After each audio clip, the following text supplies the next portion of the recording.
ربما كنت وصافا وصاف بي محمد يا رب ما كنت وصافا وصاف بي محمد اغفر لنا يا سميعا لدعانا اغفر لنا يا سميعا لدعانا يا راحلا إن جئت وادي المنحنى يا راحلا إن جئت وادي المنحنى فخذ به وانزل على كنز الغنى فخذ به وانزل على كنز الغنى يا رب مكة والصفا وصاف بمحمد يا رب مكة والصفا وصاف بمحمد اغفر لنا يا سميعا لدعانا اغفر لنا يا سميعا لدعانا يا راحلا إن جئت وادي المنحنى يا راحلا إن جئت وادي المنحنى فاخذ به وانزل على كنز الغنى فاخذ به وانزل على كنز الغنى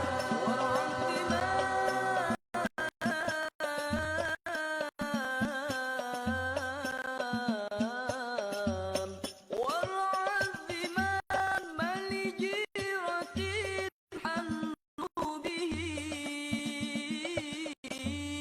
وانشد فؤادا ضاع في ذاك الفناء وقرأ السلام أهيله عني وسيف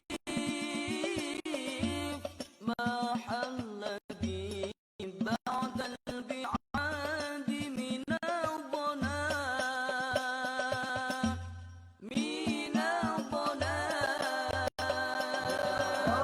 رب مكة والصفا وصاف بمحمد يا رب مكة والصفا وصاف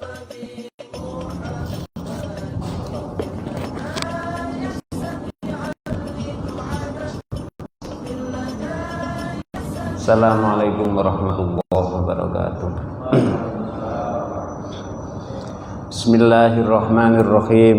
Alhamdulillahirabbil alamin. Sadaqul qailin. A'udzu billahi minasyaitonir rajim. Bismillahirrahmanirrahim. Qalu subhanaka la ilma lana illa ma 'allamtana innaka antal alimul hakim. Rabbi shrah li sadri yassir li amri wahlul 'uqdatam min lisani yafqahu qawli. Allahumma shalli wa sallim wa barik ala sayyidina Muhammadin wa ala alihi wa sahbihi ajma'in wa man tabi'ahum bi ihsanin ila yaumiddin. Amma ba'du. Kepada segenap jamaah Masjid Nahdlatul Ulama, Gus Dur, PJN Lamongan, dan seluruh kaum muslimin muslimat dimanapun Anda berada, alhamdulillah pada kita masih diberikan limpahan rahmat, curahan nikmat oleh Allah Subhanahu wa taala sehingga bisa menghadiri majelis taklim sebagai hormat kita pada bulan suci Ramadan sebagai bentuk amal soleh, dan di setiap menjelang terbenamnya matahari Allah Subhanahu wa taala mengabulkan seluruh doa-doa orang yang berpuasa. Oleh karena itu, sebelumnya marilah kita berdoa bersama. Yang pertama, mudah-mudahan kita tetap diberikan kekuatan iman dan Islam, amin. Mudah-mudahan kita diberikan kekuatan bisa melaksanakan ibadah puasa dan ibadah yang lain sampai akhir Ramadan. Allahumma amin. Mudah-mudahan orang-orang tua kita, seluruh kerabat kita, semua dosanya diampuni dan amal ibadahnya diterima. Allahumma amin. Baiklah, pada kajian sore hari ini sebenarnya tidak ada judul yang pasti dari masjid ini, dan ini adalah satu perlu adanya pembenahan, sehingga dari mubalek dari dai satu ke dai yang lain biar tidak tumpang tindih. Nek tumpang tindih itu jamaah gak pinter-pinter, wingi sing disampaikno iko saiki iko maneh kan gitu ya. Maka takmir masjid harus memberikan satu tema. Maka elek-elekan pada sore hari ini, karena yang hadir ini adalah, saya lihat orang-orang keren, milenial. Saya akan mencoba mengangkat tema. Mari kita angkat tema ini bersama, diskusi aja kita. Puasa Ramadan, semangat spirit puasa Ramadan ini sebagai pembentuk peradaban dunia. Kenapa begitu? Karena Allah sendiri berfirman, A'udzubillahi minasyaitonirrajim, Bismillahirrahmanirrahim. Ya ayyuhalladzina amanu kutiba alaikumusiyam kama kutiba alal ladzina min qablikum. Jadi puasa ini diwajibkan tidak hanya pada kita, tapi min qablikum, dari umat-umat sebelum kita. Untuk apa sebenarnya umat kok diwajibkan oleh Allah puasa? Nah, ini adalah supaya membentuk satu peradaban umat yang baik sesuai dengan apa yang dikehendaki oleh Allah, sesuai dengan awal mula dijadikannya manusia, yaitu khalifatullah fil ardh. Cuman puasanya tidak sama. Kalau orang Nasrani itu puasanya menjelang peringatan naik wafatnya, naiknya Isa al-Masih, itu puasa 40 hari. Puasanya itu tidak seperti kita. Puasanya cuma biasanya sehari itu makan 3 kali, dia makan cuma sekali. Kemudian setelahnya juga begitu 40 hari. Ada yang puasa tidak sirik bahasanya, tidak makan yang asin-asin, pokoknya mencegah yang disuka, itu puasa orang Nasrani. Kalau puasanya orang Hindu, kalau sudah pakai pakaian jubah yang warna kuning, kemudian kalungan tasbih kawat gede itu dia puasanya tidak makan apapun kecuali dari pemberian orang selama 3 tahun. 3 tahun, kita cuma 1 bulan. Tidak makan apapun kecuali hanya pemberian orang. Dan ketika lolos melaksanakan ini, dia mendapatkan titel predikat sebagai Mahatera. Itu orang Hindu. Kalau puasanya Nabi Daud, sehari puasa, sehari tidak, sehari puasa, sehari tidak. Lah umat-umat sebelum kita diperintahkan puasa seperti kita hari ini diperintahkan puasa, itu adalah la'allakum tattaqun, untuk membentuk satu pribadi, untuk mencetak jiwa-jiwa yang takwa kepada Allah Subhanahu wa ta'ala. Dan ketika bicara peradaban, maka referensi akhir endingnya adalah di situ. Karena dari sekian peradaban yang dibikin oleh manusia, awalnya kan dari keturunan Nabi Nuh, ya. Nanti akan saya jelaskan sekilas.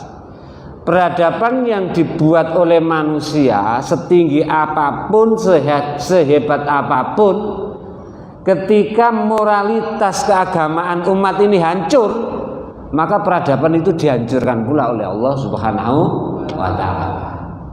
Bagaimana umat Nabi Nuh dihancurkan, peradabannya hilang. Bagaimana kebesaran daripada Romawi ketika umatnya tidak punya adab, tidak punya etika, menentang adanya Tuhan, hilang. dari tahun, dari periode, dari abad ke abad begitu. Dan yang terakhir yang kita dengar ketika peradaban dunia ini sempat moncer, Islam menjadi sopir, Islam, umat-umat Islam ini menjadi pengendali, yaitu sekitar abad 12 ketika awal dari pemerintahan Bani Abbasiyah, akhir dari pemerintahan Bani Umayyah. Kehebatan dunia, moncernya ilmu pengetahuan ditandai pada waktu itu adalah dengan kejayaan dan kemajuan Islam yang dibawa oleh kerajaan Bani Abbasiyah. Dan peradaban yang demikian hebat ini harus hancur karena diserang oleh tentara Mongol, adanya perang, sehingga kitab-kitabnya itu dibawa semuanya dari perpustakaan itu, dimasukkan, dikirim, dibakar, dikintirno di sungai Tigris, di sungai Efrat, sehingga sungai Tigris itu airnya berubah menjadi hitam karena ya tintanya kitab-kitab itu begitu besarnya, sampai kuda tentara perang itu bisa melintas di atas sungai gara-gara banyaknya kitab. Kalau dulu kan kitabnya besar-besar, belum ada kertas tipis ya, sementara bukunya banyak. Kalau sekarang buku satu perpustakaan ya kitabnya cuma satu aplikasi sudah cukup. Akhirnya peradaban itu hancur. Lah hari ini puasa, momen daripada nilai spirit daripada puasa ini, saya yakin kalau orang Islam di seluruh dunia melaksanakan imanan wahtisaban dengan hati yang khusyuk, dengan hati yang senantiasa memohon pahala, mengharapkan pahala dari Allah, maka dosanya akan disepuro, diampuni oleh Allah Subhanahu wa ta'ala.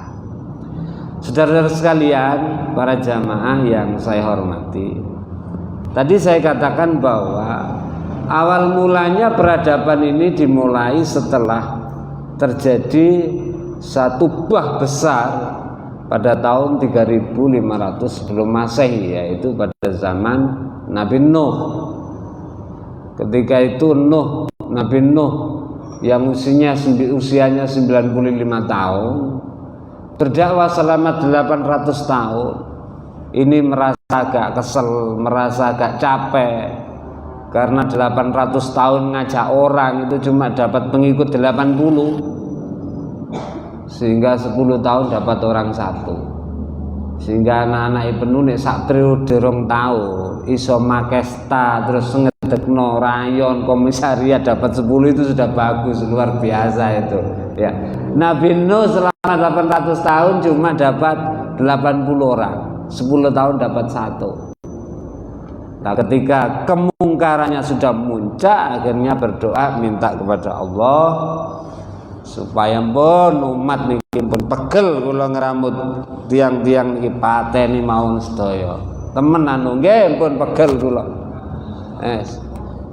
Aneh njaluk dipateni ngono ya gawe prau no. Nang ndamel prau niku ndiki napa? Ya teko kayu. Lho dereng ngecir wite ya icira dhisik. Tuh. Setelah praunya selesai, banjir datang, seluruh umat Nabi Nuh mati kecuali yang naik perahu. Bahkan di antara sekian banyak putranya Nabi Nuh yang hidup itu cuma 3 orang, dan ini adalah yang ikut di atas perahu. Siapa yang hidup dan putra Nabi Nuh 3 orang ini yang menjadi awal bapak moyang bangsa-bangsa di seluruh dunia? Dia adalah Syam, kemudian Ham, dan yang terakhir adalah Yafid. Syam ini menurunkan bangsa-bangsa, suku-suku yang berkulit putih. Kemudian Ham menurunkan peranakan bangsa-bangsa yang berkulit merah dan berkulit hitam. Kalau Yafid menurunkan generasi bangsa-bangsa yang berkulit putih juga sebagian berkulit hitam. Dari tiga putra Nabi Nuh ini semuanya didoakan oleh Nabi Nuh. Dan ada satu anak ini setiap kali diajak berdoa bersama tidak ikut, males, diajak doa bersama tidak ikut. Akhirnya didoakan oleh Nabi Nuh, satu anak ini kamu adalah cukup nanti sebagai pelayan, sebagai yang melayani anak cucu daripada Yafid dan daripada Sam. Dia adalah anak turun Ham. Sementara yang didoakan oleh Nabi Nuh keturunannya yang jadi pejabat, jadi raja, jadi ulama itu kebanyakan dari Yafid, kemudian juga dari Sam. Lah kita semuanya ini kalau dirunut, kita kan kulit kita kan coklat, ireng gak ireng, apa enggak apa. Ini kira-kira mlebu keturunan sing ndi?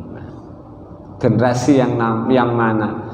Padahal 3.500 tahun sebelum Masehi, setelah banjir itu umat sudah baik, semuanya sudah baik. Sing gak apik ya jelas mati, sing gak iman mati kita banyu. Tinggal 80 orang yang bagus ini, yang taat percaya kepada Allah ini, yang hidup mengawali pembentukan bangsa-bangsa di seluruh dunia. Sehingga kalau hari ini di kawasan Palestina itu terjadi konflik, terus di situ tanah Palestina itu kan dalam satu sejarah dikatakan di situ adalah tanah bumi Kan'an. Tapi bukan Kan'an yang putranya Nabi Nuh, enggak. Tapi cicitnya Nabi Nuh, Kan'an yang anaknya Yafid, Kan'an yang anaknya Sam. Jadi ketika perjalanan setelah banjir itu ono sing ngalor, ono sing itu, ono sing ngulon. Nah pada waktu ini mau menjelang perjalanan ke barat, ke Eropa, Kan'an ini singgah sama teman-temannya, sama kaumnya ini di Palestina. Lah setelah kelompok ini melanjutkan perjalanan, yang Kan'an ini tidak ikut. Akhirnya ini dikuasai, dijadikan tempat tinggal anak cucu Kan'an, sehingga disebut dengan tanah Kan'an. Padahal oleh Nabi Nuh, doa Nabi Nuh, tanah ini sebenarnya bukan haknya Kan'an. Sehingga sampai hari ini terjadi konflik semacam itu. Saudara-saudara sekalian yang saya hormati, lah peradaban hari ini dunia dengan era digitalisasi, mau tidak mau kita harus ikut terlibat di dalamnya.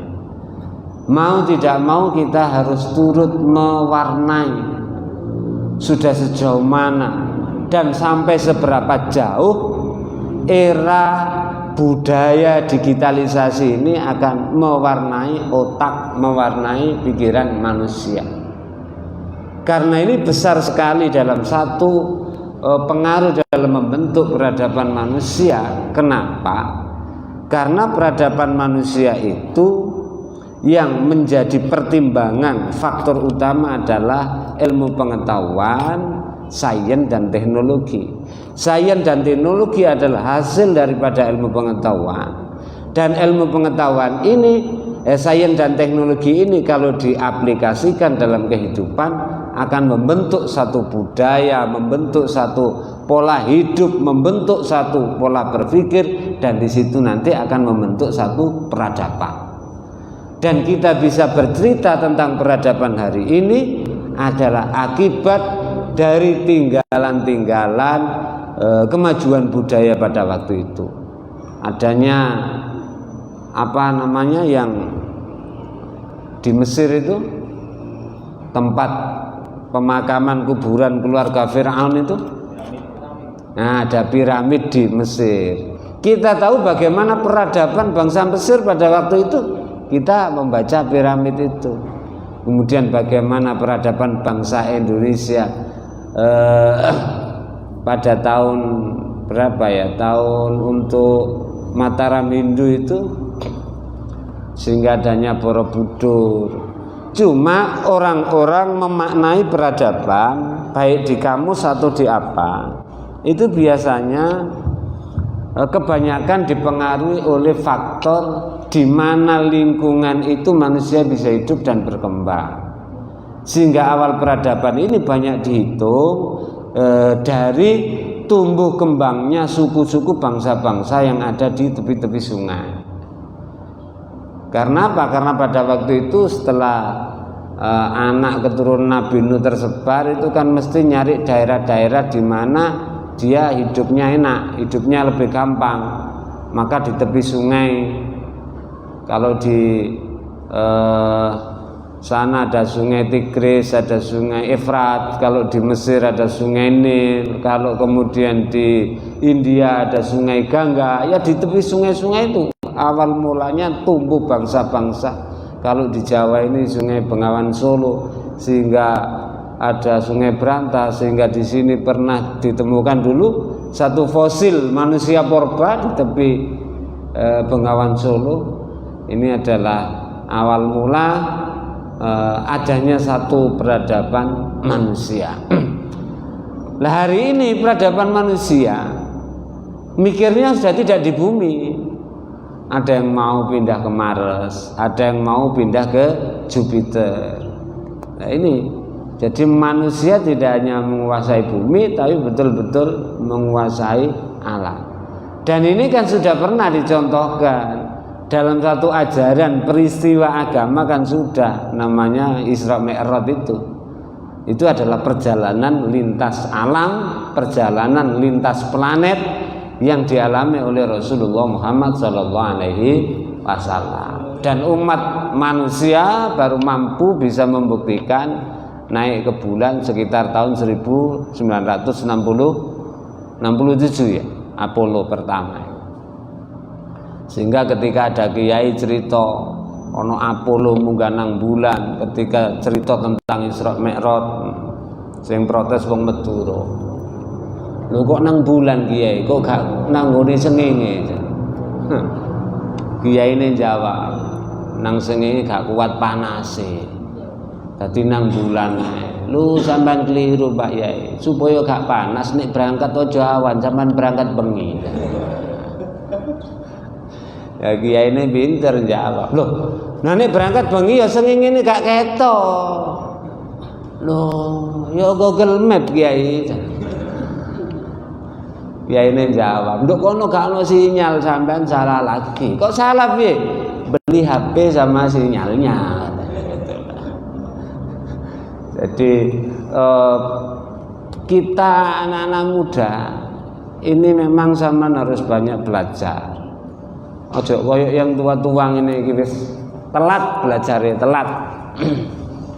Ya memang pada waktu itu eranya masih segitu. Kita tidak bisa membayangkan kehidupan 20 tahun, 50 tahun lagi ini bagaimana. Kita nggak bisa bayangkan.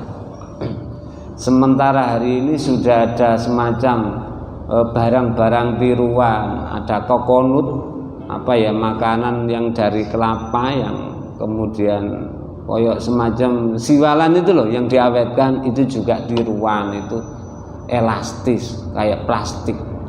Jadi sekarang telur ada tiruan, beras ada tiruan. Nah, kalau sudah kondisi semacam ini, mungkin nanti peradaban manusia sudah terlalu maju sehingga melupakan ajaran agama, banyak hal-hal yang ditiru. Ya mungkin di situ nanti Allah akan bertindak menurut caranya sendiri, sehingga generasi manusia ini harus di-upgrade kembali. Di-upgrade kembali sedikit sing rada apik-apik lah, supaya manusia sebagai khalifatullah fil ardi ini betul-betul. Tapi ngomong bicara ngene iki nek jare Gus Bah ya ora pokok mikir ngono, sing penting ya mlaku urip dilakoni ngene lha apa kabeh urusane Gusti Allah ya. Cuma kita ini kan memberikan memberikan motivasi supaya kita ini menggunakan nalar kita, karena perbedaan kita dengan yang lain adalah kemampuan kita dalam menalar, kemampuan kita dalam berpikir. Jamaah sekalian dan saudara-saudara yang saya hormati, manjingnya jam itu kurang pinter menit saya suwe ya. Lah, puasa dalam rangka untuk la'allakum tattaqun, bertakwa. Kemudian yang diperintahkan kepada umat-umat sebelumnya ini di dalamnya juga mengandung nilai-nilai kemanusiaan. Bahasa piye rasane wong lesu, piye rasane wong gak mangan, sehingga toleransi antar umat manusia ini berangkat dari bulan puasa, berangkat dari ibadah puasa ini bisa dibangun, sehingga muncul rasa kasih sayang, muncul rasa toleransi. Karena apa? Karena Allah sendiri dalam satu hadis qudsi juga bicara begitu, irhamu man fil ardi yarhamkum man fis sama. Sayang, menyayangilah, cintailah kamu semuanya dengan sesama penduduk bumi, maka akan cinta seluruh penduduk langit. Nah, cinta kasih ini sebagai pondasi dalam rangka membentuk satu peradaban manusia yang baik. Dengan cinta kasih, dengan cinta sayang, tidak akan ada satu kerusakan. Adanya kerusakan ini sudah hilangnya belas kasihan antar sesama. Yang pemimpin tidak punya belas kasihan dengan rakyat, yang rakyat juga begitu, selalu nuntut, tidak punya belas kasihan dengan pemimpin. Istri nggak punya belas kasihan dengan suami, suami nggak punya belas kasihan sama istri, ditinggal gendaan. Cocok ya. Jadi kehidupan manusia yang jauh dari moralitas, jauh dari etik, ini dicoba diperbaiki, diservis dengan pelaksanaan ibadah puasa. Saudara-saudara sekalian yang saya hormati, jadi peradaban, adab itu bahasa Indonesia, bahasa Arabnya tamadun, kebudayaan, bahasa Inggrisnya civilization ya. Jadi peradaban ini adalah merupakan puncak daripada ilmu. Imam Ghazali mengatakan bahwa puncak daripada ilmu adalah akhlakul karimah, yaitu adab, tata krama. Nah, peradaban kalau semakin jauh dari agama, maka harus diyakini bahwa dunia ini akan semakin rusak. Mudah-mudahan apa yang saya sampaikan sedikit banyak membuka wawasan kita dalam menatap dunia ke depan, dalam upaya kita untuk turut serta membentuk satu peradaban yang baik untuk kehidupan manusia. Dan Nahdlatul Ulama telah berjuang keras membentuk peradaban dunia ini dengan mencanangkan yang disampaikan oleh Kiai Haji Ahmad Siddiq pada Muktamar 1984 di situ Bondo, yaitu dengan istilah yang terkenal dari Mabadi' Khairul Ummah. Mabadi' Khairul Ummah, poin-poin Mabadi' Khairul Ummah, umat yang baik, yang dicanangkan oleh Kiai Haji Ahmad Siddiq pada tahun 1984. Kemudian pada muktamar yang ke-84 tahunnya sekitar tahun 2010 itu Kiai Haji Hasyim Muzadi menyanangkan pada waktu Harlah NU itu adalah temanya adalah NU membawa tema Islam rahmatan lil alamin. Kemudian diperbarui, dilanjuti, ditegaskan yang terakhir pada Muktamar NU ke-33 dengan satu tema Islam Nusantara. Maka ketika NU mampu mengawal Islam Nusantara dengan Islam yang memiliki bentuk mengikuti budaya peradaban yang ada, tapi tidak merubah bajunya, tapi isinya nilainya diganti dengan nilai-nilai keagamaan, sehingga Islam akan masuk, kehidupan masyarakat akan tetap ada. Dan ini kalau bisa dipertahankan, kita yakin bahwa NU akan mampu membentuk satu peradaban dunia yang baru. Karena kalau melihat dari kekuatan Islam yang hari ini mampu dan terbukti bisa melestarikan satu peradaban umat, peradaban masyarakat, hanyalah Nahdlatul Ulama. Karena Islam yang terjadi di Saudi Arabia itu juga menghancurkan peradaban yang ada. Bukti-bukti peninggalan sejarah juga dihancurkan, yaitu Islam Wahabi. Kemudian ini sekarang disosialisasikan di seluruh dunia dengan muncul namanya teroris ini, dan ini jelas-jelas merusak peradaban umat manusia. Soalnya main bom, podo Islami, podo sadate ini gak podo dek kafir dibunuh lah. Ini kan akan merusak peradaban umat manusia.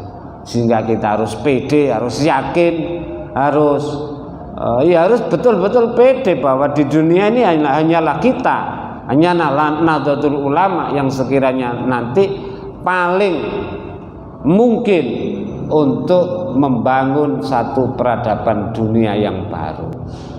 Maka kuncinya, karena peradaban ini adalah tergantung pada sains, maka ini harus ada satu kolaborasi antara sains dengan ajaran agama, dan ajaran agama yang kita harapkan ini adalah yang kita yakini, ajaran Islam ala ahli sunnah wal jamaah. Mudah-mudahan bermanfaat. Allah wa yakum ajma'in. Allahumma fiq ila aqwamit thoriq. Assalamualaikum warahmatullahi wabarakatuh. Asyhadu an la ilaha illallah, astaghfirullah, nas'aluka ridhaka wal jannata wa na'udzubika min sakhatika wan nar. Asyhadu an la ilaha illallah, astaghfirullah, nas'aluka ridhaka wal jannata wa na'udzubika min sakhatika wan nar. Asyhadu an la ilaha illallah, astaghfirullah, nas'aluka ridhaka wal jannata wa na'udzubika min sakhatika wan nar. Allahumma innaka 'afuwun karim tuhibbul 'afwa fa'fu 'anna. Allahumma innaka 'afuwun karim tuhibbul 'afwa fa'fu 'anna. Allahumma innaka 'afuwun karim tuhibbul 'afwa fa'fu 'anna ya karim. Fatihah. A'udzu billahi minasyaitonir rajim. Bismillahirrahmanirrahim. Yaumiddin iyyaka na'budu wa iyyaka nasta'in. Ihdinas siratal mustaqim, siratal ladzina an'amta 'alaihim ghairil maghdubi 'alaihim waladdallin. Assalamualaikum warahmatullahi wabarakatuh.